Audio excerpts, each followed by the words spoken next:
Welcome guys on Mauritius Diary Show. I am Padma Gokul and I am here to present you with the most interesting place in Mauritius.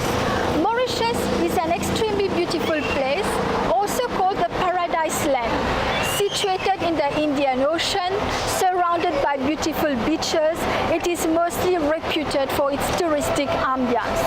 Today, I will be guiding you to the capital city, also known as Port Louis. It is the country economic, cultural and political center and one of the greatest cities in the world. Our language is Creole. However, we can speak different languages like French and English fluently because we were colonized by French and the British.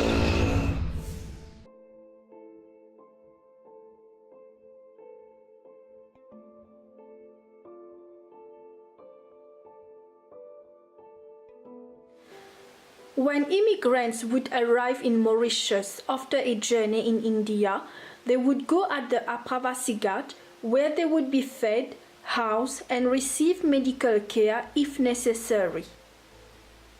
Hello guys, so here we are at the Apravasi Ghat. This is an immigration depot built in 1849 for indentured laborers coming to Mauritius after the abolition of slavery.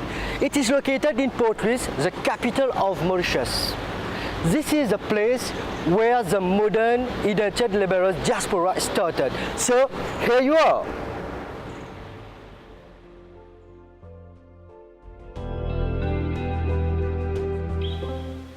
The Apravasi Ghat is composed of the entrance gateway, the hospital block, the immigrant sheds, its kitchen, the Siedor quarters, the bathing area, the step, and the outer wall at wharf level.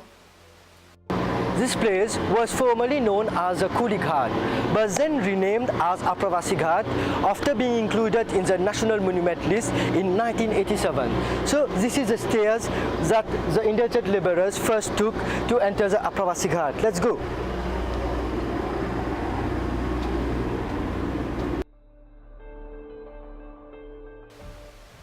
Between 1849 and 1910, nearly 500,000 immigrants climbed up the step of the Apravasi Ghat. By 1960, part of the depot was destroyed by the cyclone Carol.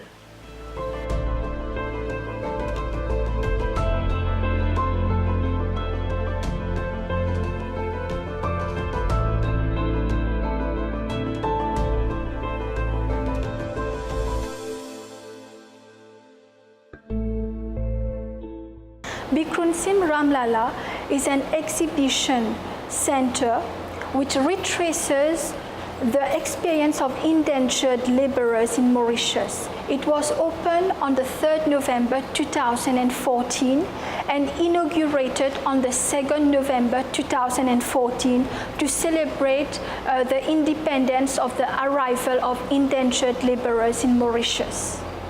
In 1864, the use of photographs for visual identification were used for indentured laborers. Between 1830 and 1910, more than 462,000 people from other countries such as China, Madagascar, Mozambique, India came to Mauritius to work on the sugar estate. They wanted to start a fresh life here, so they came for the economic reason.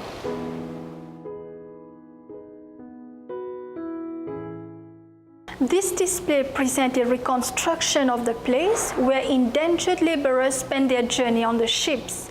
They would sleep in the twin deck and spend the day on the upper deck depending on the weather condition.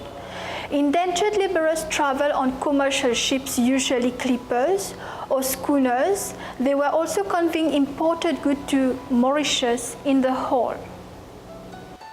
Some of them would sleep in gunny bag to keep themselves warm. The cart presented here was used for transportation of sugarcane and other goods. It was drawn by an ox to transport sugarcane from the place of production to the factory, and then the bag of sugars to the hub.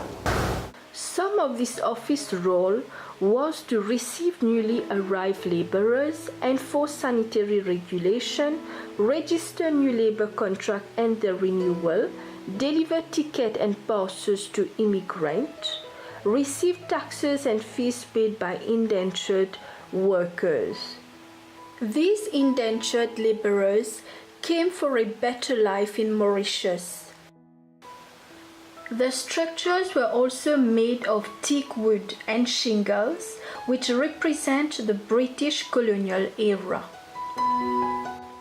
All these utensils represent the memories, the traditions, and the values of these men and women who left their countries to work in foreign lands. The use of axe, chopper, sickle, spade, harrow, saw were some of the tools that were used for the sugarcane plantations. St. Louis Cathedral Church is one of the oldest, the most beautiful church in the capital of Mauritius.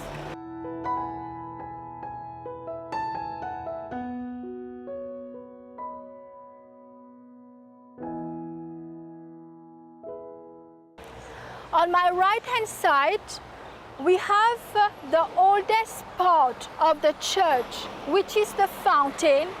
And as you can see, it consists of the lion head on each side of the wall. It has stopped working since a long time, but it is still considered as one of the most attractive touristic places in Port Louis. This fountain used to carry water from the Pouce stream towards this part of the city.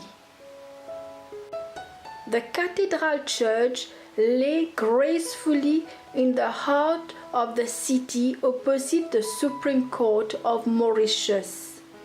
The outer part walls of the church are made of greyish stone bricks.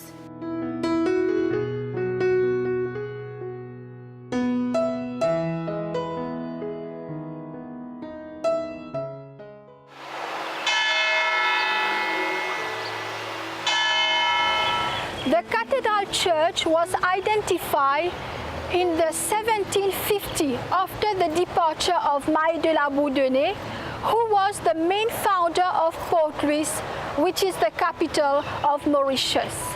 At the top of the church, it is in the form of a Latin cross. The church itself was finished in the 1756. However, nobody came to worship in the church until further notice. Right now, we are going to have a look inside the church, and I'm sure it's going to be very interesting. Come with me.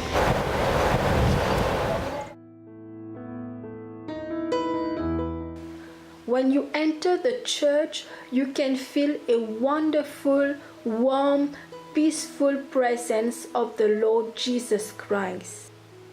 It has always been a place that welcomes and nurtures people of all faiths all around the world. In other words, we can call the Cathedral Church home.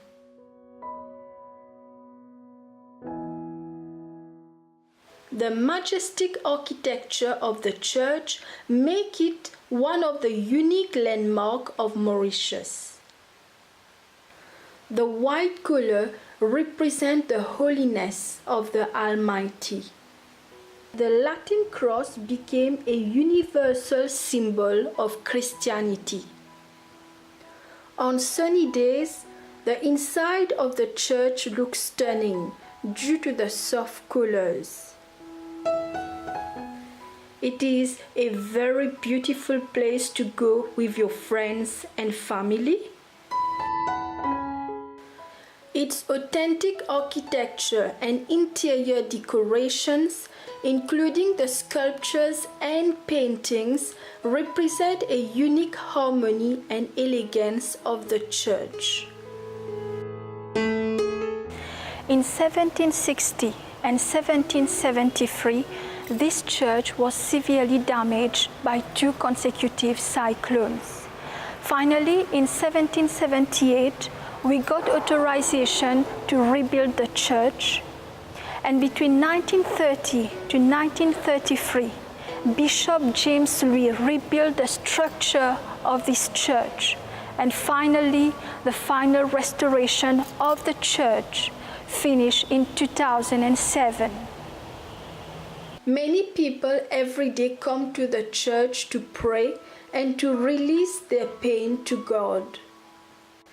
It is also a great church built in the time of slavery, which is an asset of the Mauritian history. The stained glass windows and the portrait in the church allow people to understand the Bible and the sacrifice of Jesus Christ. The statues inside are alluring, appealing, attractive, and very delightful. The crucified Christ stands boldly inside. Its huge, colorful, and vibrant windows details the birth of Christ. On the front yard of the church, you can see the enchanting statue of the Lord Jesus Christ.